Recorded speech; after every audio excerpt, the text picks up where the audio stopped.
Hello there. Oh my god! Oh Jesus! Oh god!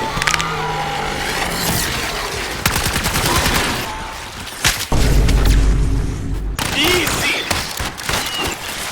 Oh my god, he on X Games mode.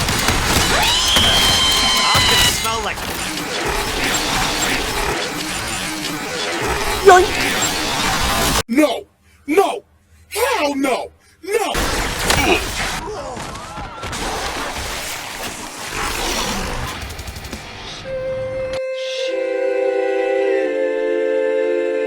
Yoink! Yeah, boy. I'm just a nigga with a rocket launcher.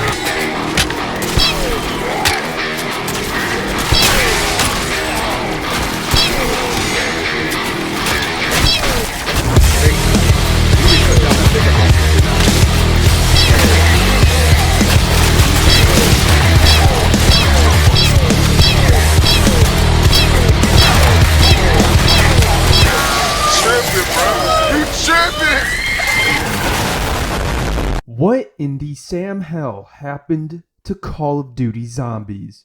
I remember when this game was just about surviving in a bunker.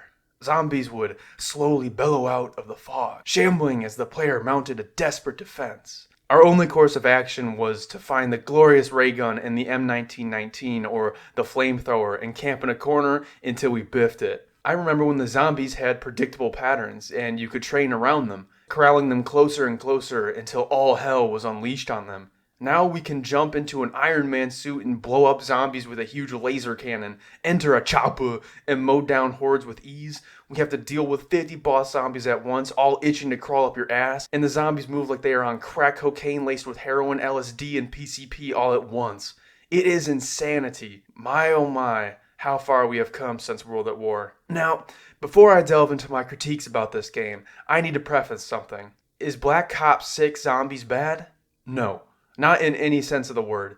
Call of Duty Black Ops 6 is actually pretty good for the most part. It is easily my favorite COD Zombies game since Black Ops 3 and the golden days. This game is essentially, for better and for worse, an upgraded and improved version of Black Ops Cold War, and if you enjoyed that game, I think you'll love Black Ops 6. However, if you were looking for something a little different from Black Ops Cold Snore, perhaps a fundamental overhaul of some of that game's lackluster elements, then you're going to be disappointed. This is where my critiques come in, because I was one of those people who wanted to see a more sweeping improvement over Black Ops Cold War, and Black Ops 6 just wasn't quite it. Thus, I wanted to go over the ways in which Black Ops 6 misses the mark. Not because I think this game is utter dog water, but because I think Black Ops 6 Zombies has the most potential out of any modern Call of Duty game to be truly excellent. With that in mind, let us begin with some criticism I have of Call of Duty Black Ops 6 Zombies. The first thing I want to focus on is personality. Call of Duty Zombies, as a game mode, has a wealth of personality.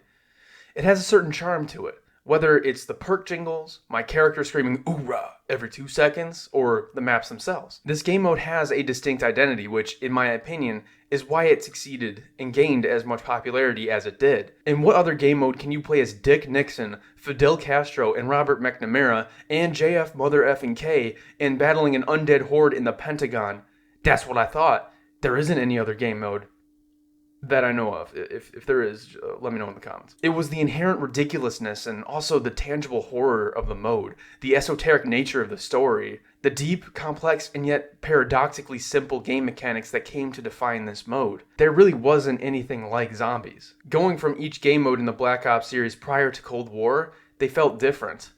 Multiplayer, zombies, and the campaign each felt wholly unique. It kept the game fresh because if every mode felt alike, well, then they'd all get real boring real fast. So, now that we've established how personality was always one of the strongest aspects of Call of Duty Zombies, let's look at BO6.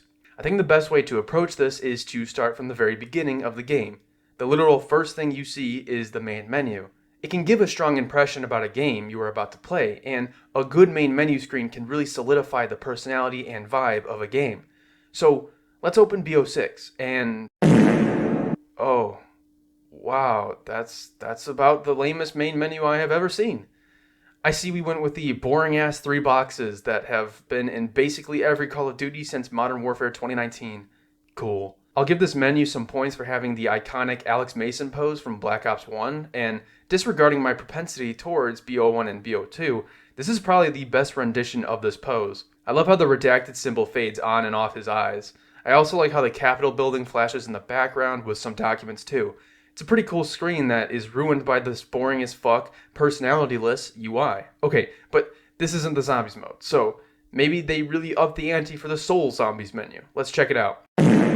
Wow, that is disheartening. I mean, this is literally the exact same menu as the multiplayer one. We have the same layout on top, the tabs are the same, we see the stupid ass operator walking across a desolate background that occasionally shows random images of zombie maps. If you put this screen up against the multiplayer one, or the numerous Warzone ones that have come out over the years, you could not tell the difference. This may seem like a minor point. I get it, it's just a menu. Who cares? Fair enough, but this boring menu is part of a greater issue with this iteration of the zombies mode. Looking back, the menu of all the old Zombies games were instantaneously recognizable. Black Ops 1, 2, and 3 all have very distinct and memorable menus that gave life to this mode. Black Ops 1 had the iconic torture chair menu. The Zombies mode built off the normal menu of Black Ops 1 and shifted into a darker version of itself. The background became an orangish color and the interrogator changed into a zombie. The screen had videos of the maps playing, showing what was to come. It was awesome and easily one of the best video game menus of all time. BO2's wasn't as good, but still remained unique. I liked how the main menu had David Mason pulling up those 6 shades. Going to zombies, there was this awesome title screen with the destroyed Earth in the background. When you wanted to play a zombies map, you actually interacted with the Earth and watched it as it spun around to where the zombies map took place. While clunky, it was certainly unique. BO3 had the frozen forest and a sleek and efficient design. Each of these menus are indicative of a unique identity that each of these games had, and are just more interesting to look at. Returning to BO6, there is none of that. It's a boring and rather clunky UI that does nothing to scream zombies. Clicking on the start match option, another lifeless bit of UI comes up. In the background, you can see a bit of the maps flash by. These are the same ones you see when starting a match. You get a drop-down menu with Liberty Balls and Terminus, and that's it. With both of these maps, you get sort of a panning image of the map. This is basically identical to the multiplayer, where the camera pans around the multiplayer map. Gone are the days of those unique intro cards that often had unique idiosyncrasies, like a rip in the corner showing a different map, or a panel that, frankly, made no sense but was intriguing, or even just a stylized version of the map. No, it's just the exact same as multiplayer. Okay. Moving into the maps, I'll start with Liberty Balls. Liberty Balls is not a zombies map.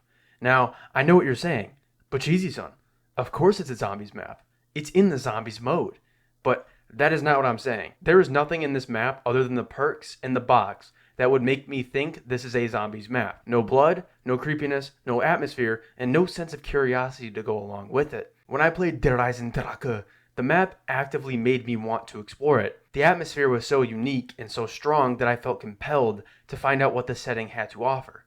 I don't feel that at all with Liberty Balls. Liberty Balls doesn't feel in any way like a zombies map. If anything, it feels like a Warzone map, and there are other mechanics that don't really help with that similarity. If not a Warzone map, then it feels eerily similar to a multiplayer map. The issue is that I don't play zombies to play a pristine, dull, and lifeless multiplayer map.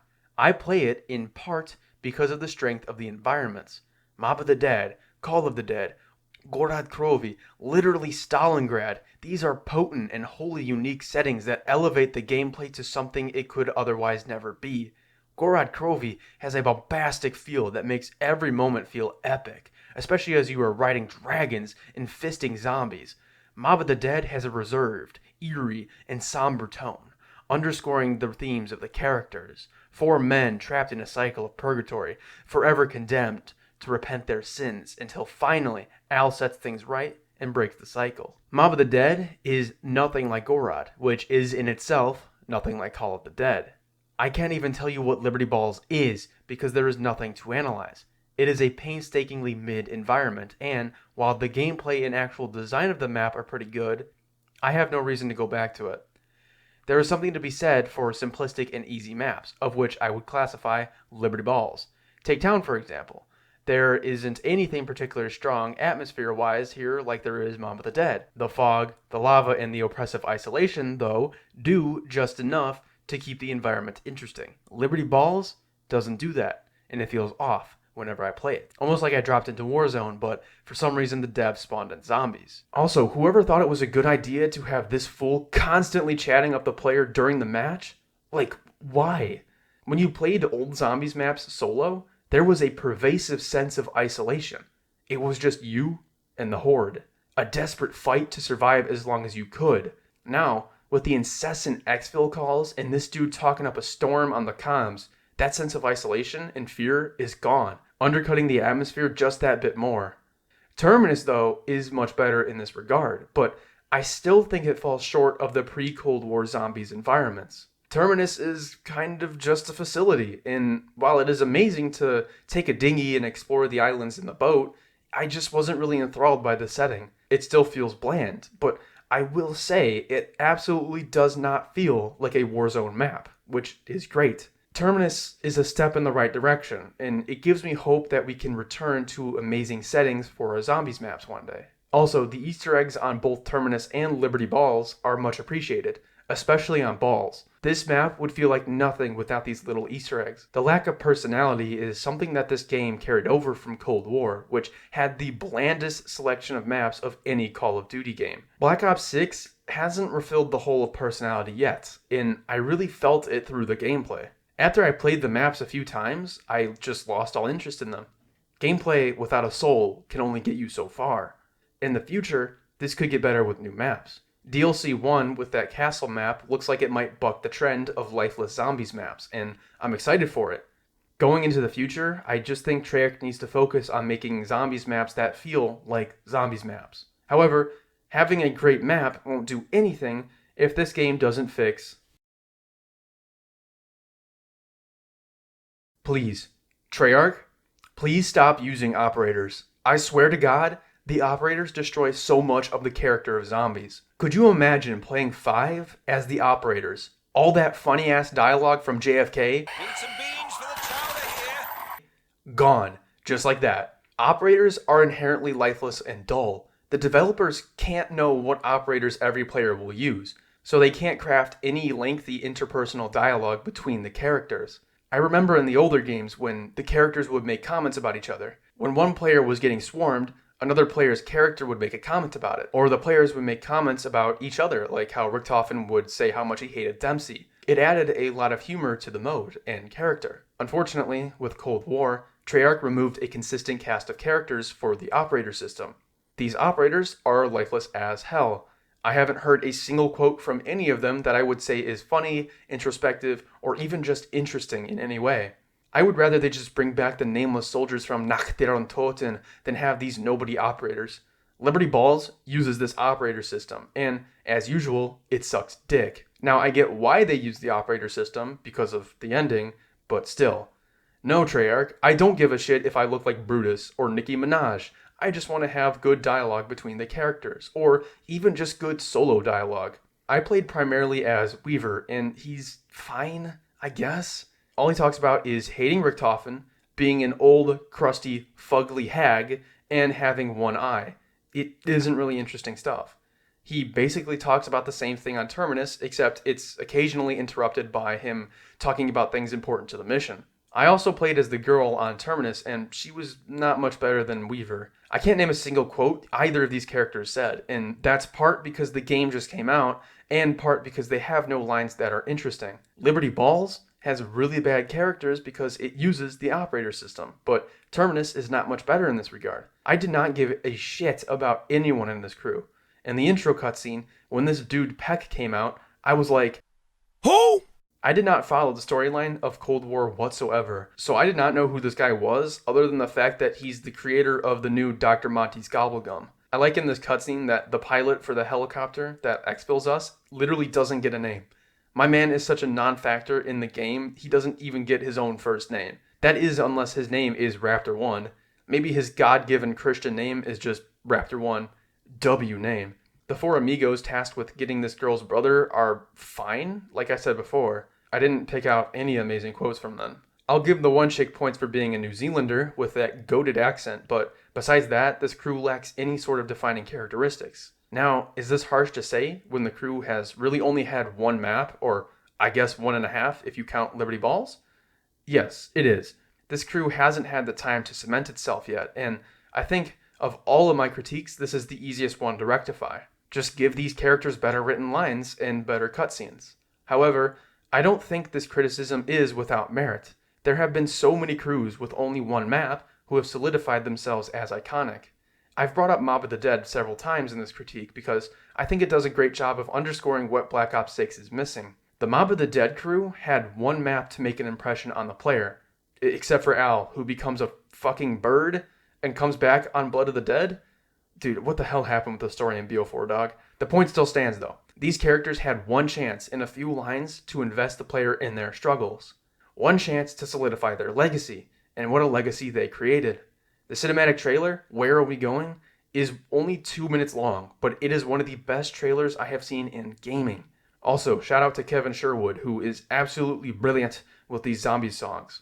There are only a few lines in the trailer, but each of them is so powerful. My two favorites being Al's and Sal's. Hey, that rhymes. They all look at you the same way, don't they, Al? They see a weasel, a rat. You're a survivor, Al. No shame in that. Even a rat survives. What's the matter? You can't escape your own guilt? Do you feel it? Deep down? Nagging? Eating away at you? Is that really what you want? What do you think will be waiting for you when you get out, Sal? You think the city will be just as you left it? Al is one of my favorite Zombies characters, and I love hearing his dialogue throughout the map.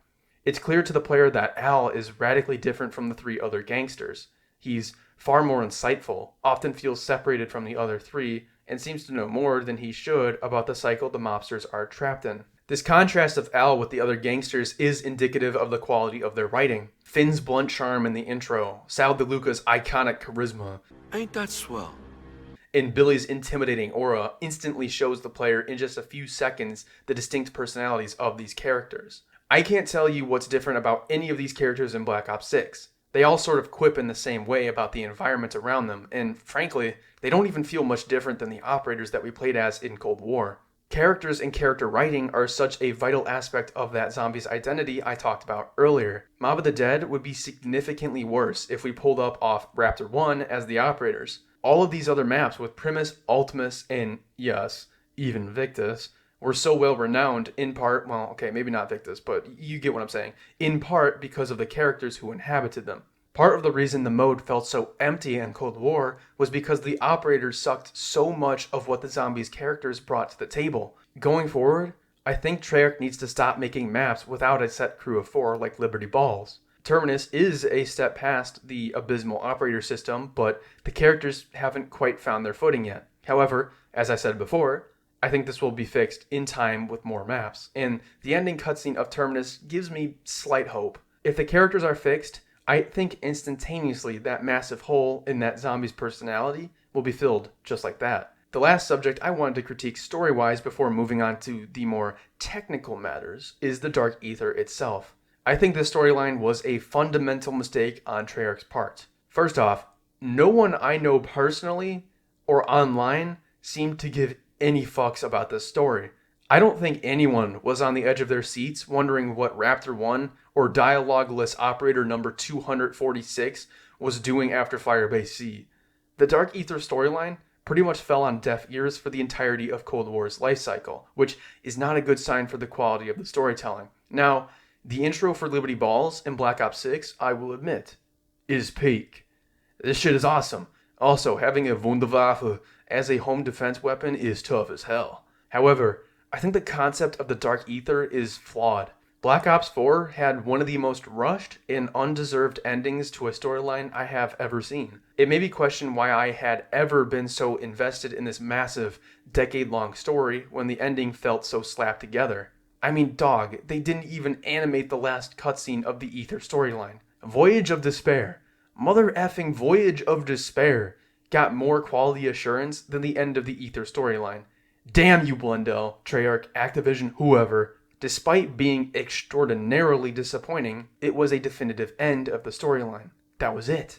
We finally triumphed over the zombies. Our characters, or at least Nikolai, accepted that all this misery stemmed from their very existence.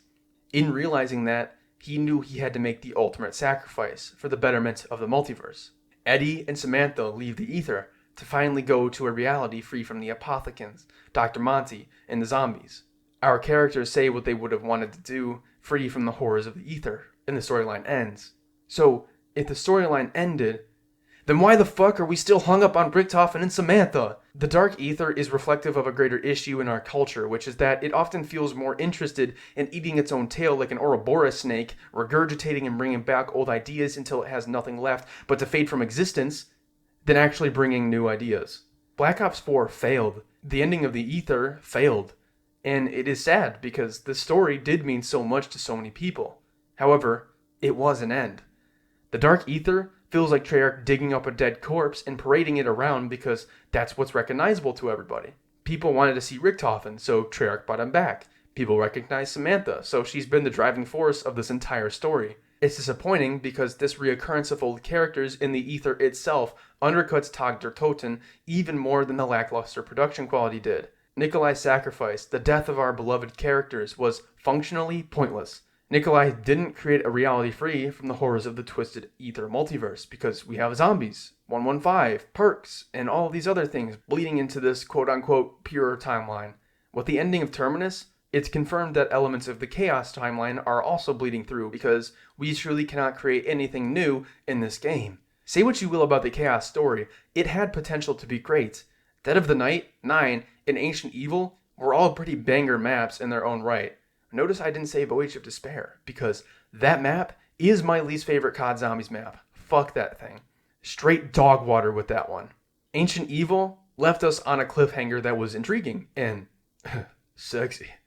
However, just as the Chaos story was getting interesting, Treyarch turned their backs on it and went with the Dark Ether. In the ideal timeline of our collective existence, Black Ops 3 would have ended with the Great War map and ended the Ether storyline on a high note. Black Ops 4 then could have been all about Chaos, which you can tell the devs were definitely more interested in. We don't live in that timeline though. Stories, they gotta end, man. When I saw the videos of Richtofen revealed at the end of Cold War, I wasn't excited. I was kind of disappointed. Even though I knew that's definitely where the story was headed with them bringing Samantha back too, I just wanted this mode to move on. I've had 4 games with Richtofen in a decade too. I saw his story play out with 2, technically 3 separate versions of him.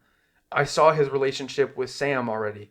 It's time to move on from the storyline and let it end, finally. Chaos appealed to me because it was something completely different.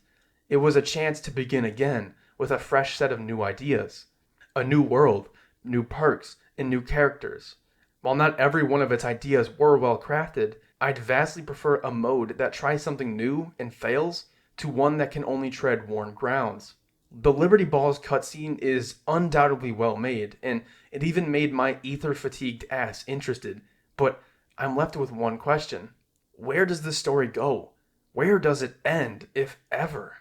How can this story keep fresh when we constantly turn to legacy characters to keep the audience engaged? I don't really know. The Dark Ether story of Cold War failed because it was both not interesting and, I think, in part due to the fatigue around these old ideas. This isn't to say the Dark Ether storyline hasn't had any new or creative ideas, but the core of the story is still centered on the same characters. With Black Ops 6, there is an undeniable fixation on Richtofen. He is basically the motivating force of every single character, which is both cool and lame. It's cool because it makes Richtofen have a massive presence, but it's lame because every other character feels interchangeable. Generally, when writing a story, you want your characters to have unique and, in some cases, evolving motivations. If every character has the same driving force, well, then they feel less like individuals with their own personal goals and more like a conglomerate. This laser focus on getting revenge on Richtofen, and I guess this bitch too, makes our protagonists feel passive rather than active. Each of them are just reacting to things Richtofen has done, which in turn makes them reactionary characters.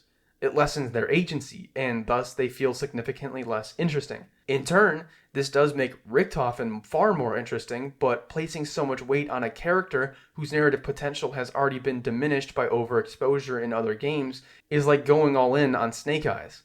We know how Richtofen acts. We've seen his mannerisms, his motivations, his dynamic with other characters. Yes, this is another version of him, but there's only so much a writer can do to morph this character. I've used this analogy before in another video, but character is like Play-Doh. You can change its shape to whatever you want, but the material it is made up of stays the same. It is always just Play-Doh, not tungsten or water, but Play-Doh. Radically alter Richtofen's character, and he ceases to be Richtofen. Then, at that point, why not just create a new character altogether? DLC 1 for this game will be a major inflection point on the Dark Aether storyline.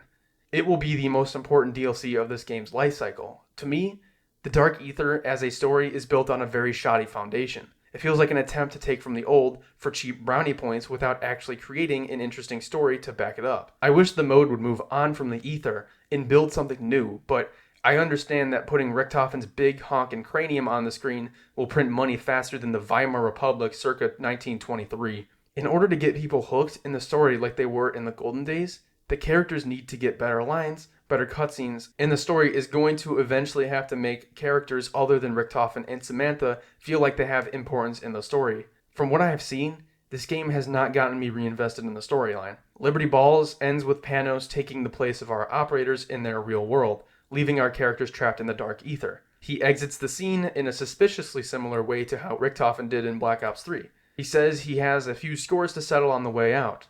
This is definitely with Richtofen. I would bet my money on that fact because Richtofen is everything. Terminus ends with the crew setting out to find the Sentinel artifact from Chaos because they are trying to follow in the footsteps of Richtofen. This just isn't a winning foundation for a new storyline in my opinion, but I could be wrong. I hope I am wrong because the old story was a blast even if it was overly convoluted. We'll just have to see with DLC 1. Now, with the more abstract matters out of the way, like personality and the storyline, let me get to the bread and butter, the gameplay. Overall, the gameplay of Black Ops 6 is fan-fiddly fucking-tastic, except for the fact that my PC cannot handle this game at all. I'm gonna chalk that up to my PC being an old crusty piece of arse though. The score streaks, the guns, and especially the Mangler Serum are all fun as hell.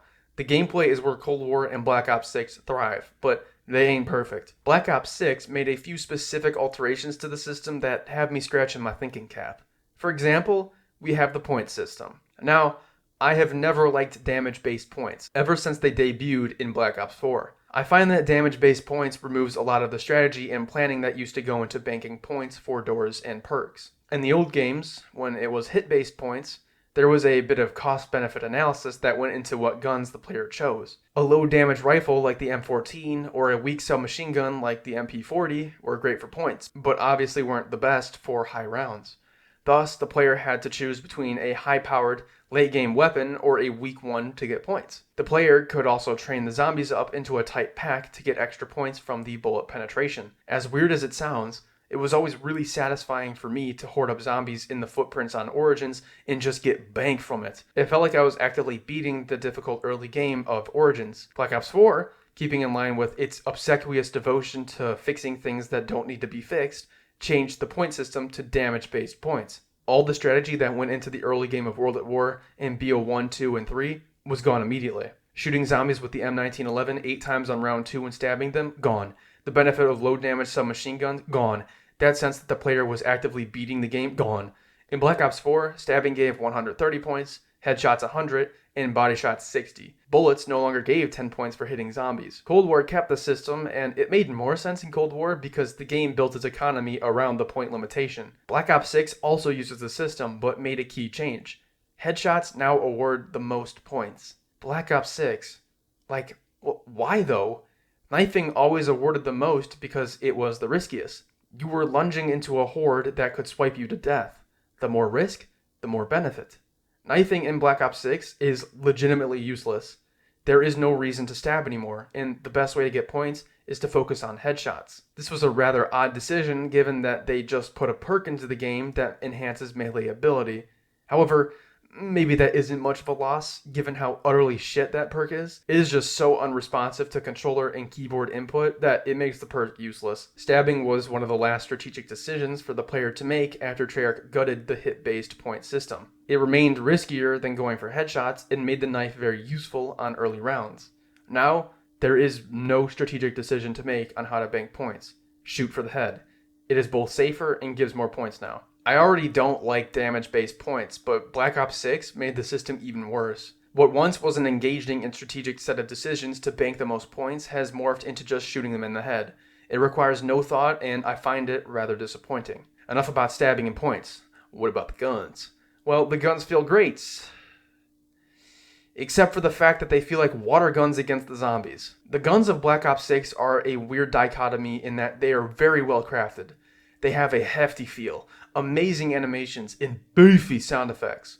There was an apparently high amount of care that went into creating these weapons, yet they are awful in the zombies mode. With every passing round, your weapon becomes worse and worse, and the focus for the player becomes keeping their weapons up to snuff against the zombies. The damage boosts for the guns is more incremental than the older games, whereas in the OG system, slapping that Commando or AN-94 into the Pack-a-Punch made it an absolute unit. Black Ops 6 divides the Pack-a-Punch into 3 upgrades, each increasing in price. This incremental system makes it so guns never really feel like they are absolutely shredding zombies to pieces. When you Pack-a-Punch in the old games, the gun would one-shot zombies in the head up until the late teens or early 20s. Pack-a-punching was a momentous occasion in each match, as the player was able to breathe easy as they tore zombies to pieces for a good while. Pack-a-punching in Black Ops 6 doesn't feel impactful in the same way. It feels like I'm trying to keep up with the zombies, rather than asserting absolute dominance over them. The weapon rarity system also does not help in this regard. The rarity system has always been something I've disliked because it serves as a major roadblock to making one's weapon powerful. The box won't give out golden weapons, except for wonder weapons, until those later rounds. The player also can't gather enough scraps to upgrade their starting weapons until later. Thus, weapon upgrading becomes on rail for the course of the game. What this means is that your weapon is seldom vastly superior to the zombies you are killing. It always felt so awesome to horde up a group of zombies and let all hell loose, killing a full horde at once. You cannot do that in this game without a wonder weapon. Zombies spawn so fast and all around you that by the time you've killed 5 or so, they're already swiping your back. This inability to kill a horde with regular guns isn't helped by the fact that some zombies wear armor, making them more difficult to kill. Treyarch, why did you add these guys in? They are literally just bullet sponges. Anyway, with the point system being the way it is, gun progression being roadblocked, and zombies being bullet sponges, regular guns cease to have a place in this mode past the early game. There is no reason to use a regular gun over the wonder weapons in any scenario. Guns hardly give more points, and they are frustrating to use against a bullet spongy horde. The jet gun, on the other hand, destroys the zombies handily. What ends up happening is that the player usually spawns in with their preferred weapon, upgrades it fully, and uses the wonder weapon. The box, and especially the wall weapons, are hardly used, or at least I hardly use them to get regular guns. Regular guns always had a place in the earlier games. These weapons had a lot of character, with some being absolutely and laughably bad, and others being machines. Even those bad ones, like the SMR, had their place. They could at least give you points. Black Ops 6 makes shooting regular guns feel wholly unsatisfying because of the reasons I've discussed. This is not an easy issue to fix due to how the game is set up, but I think an immediate solution would be the addition of Double Tap 2.0. This would make the guns have that extra punch they are lacking and assuage some of the more egregious bullet spongy mechanics in this game. Treyarch, just please buff the guns a little bit. Another critique I have of the gameplay, which I mentioned briefly in my gun rants, is progression. Call of Duty Zombies always had an excellent progression system. The player starts off weak, with only a pistol in a 2 or 3 hit down. The zombies are also weak. They have barely any health and are shambling around. As the game progresses, the zombies get tougher and the player with them. However, the leaps the player takes in power level are generally much higher than the zombies. Jug gets the player to 250 health, and it permanently makes the player a 5-hit down as long as they don't, fucking down. A single pack-a-punch massively increases the potency of guns, and there is a period where the player is a god amongst zombies. Over time though, as the zombies increase in health, the game gets much more difficult, and they begin to move fast as fuck. The progression of zombies can best be described as an inverted U of sorts. The player is weakest at the start and towards the end, with their peak being in the middle. This isn't necessarily true across all the games and maps, but it is generally the case. It was always amazing to go from zero to hero and to challenge oneself in the later rounds. Black Ops 6 does not have this progression, to say the least. The player does not spawn in weak because the zombies actually do less damage at the start of the game than at the end. The player essentially has as much health as they do with Jug due to the decreased damage the zombies inflict. The player also has armor too.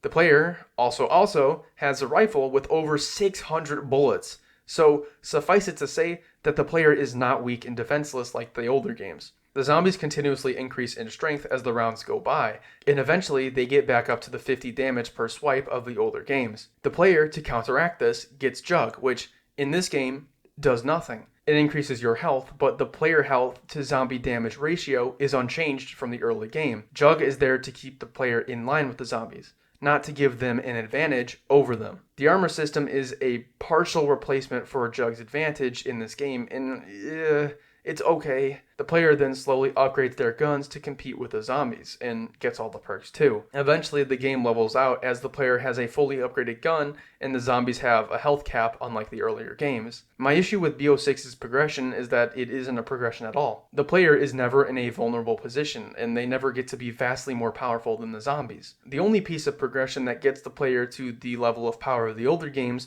are the wonder weapons. Besides that, the player is basically catching up to the zombies for the entire game. There isn't any difficulty to overcome at the beginning, and it makes the gameplay duller as a result. I think the best way to fix this is to just simply remove the varied damage of the zombies. Make it so they always do 50 damage, so the player is a 3-hit down at the start, and maybe remove the free armor slot from the player too. This would put the player in a much more vulnerable position at the start of the game, and would recapture some of the progression of the past. I also wish they went back to the starting pistol with limited ammo, further debilitating the player. But I know they probably won't do that. Regardless of how it would be achieved, I think this game desperately needs a better progression system.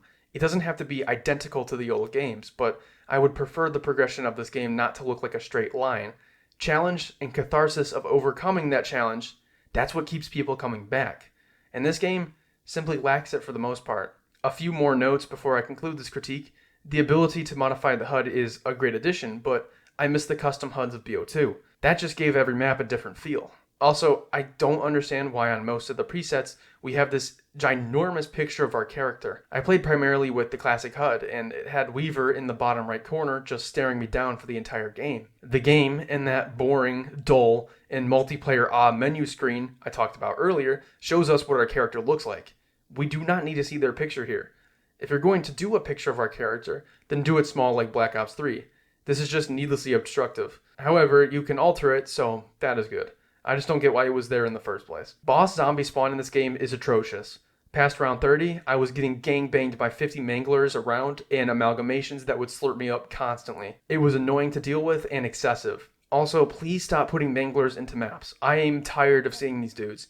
They don't fit either Liberty Balls or Terminus, and their long-range heat-seeking projectile is straight bullshit. His laser cannon will either shatter your armor or knock the zombies down, ruining a train.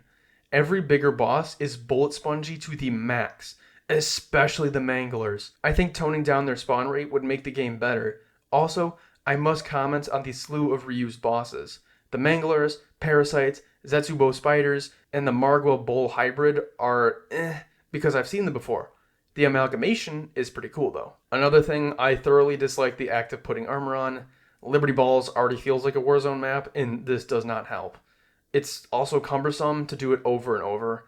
I honestly prefer the Cold War system to this. With everything I've said in this brief critique of the game, I have to say that Black Ops 6 represents a major step in the right direction for COD zombies. It is undoubtedly an improvement over Cold War in pretty much every way, and most importantly, it is fun. Turning into a beefed up Iron Man soldier and railing dudes on Liberty Balls was awesome. What in the fuck was that sentence?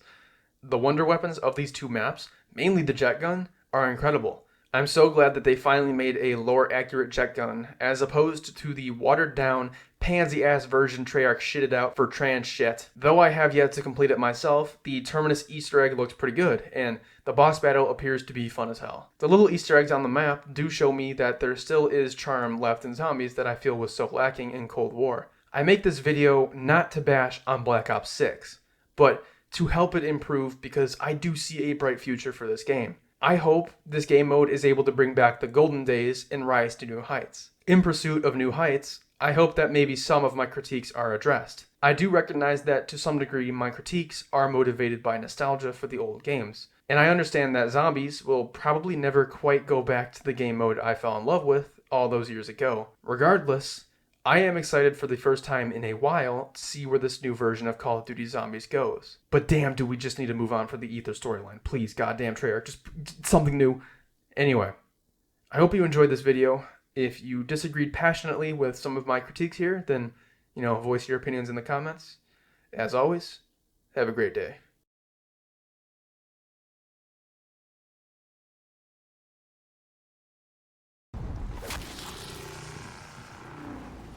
Oh shit. Alright, fuck this game. I'm just gonna jerk off.